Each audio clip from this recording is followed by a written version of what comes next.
L'Ajuntament de Torrent aposta per la igualtat com a factor clau per avançar. Per este motiu, l'alcaldessa Amparo Folgado i la regidora d'Igualtat Sarario Carratalà han presentat el primer Pla d'Igualtat d'Oportunitats entre dones i homes de Torrent 2014-2018.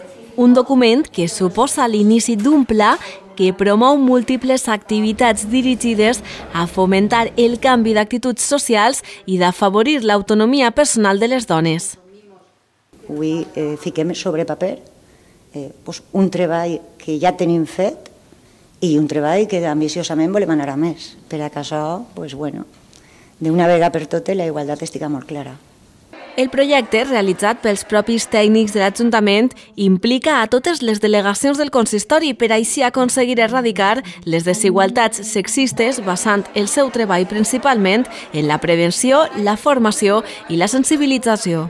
Se va fer de forma integrada en tots els departaments, però al mateix temps també fem partícipe, i sobretot que són una part important vital, a les associacions de dones i associacions i entitats que estiguen relacionades en aquests camps, tant des empresarials, comercials. En definitiva, un pla que suposa l'inici d'una nova etapa que busca eliminar la paraula desigualtat i provocar el canvi social.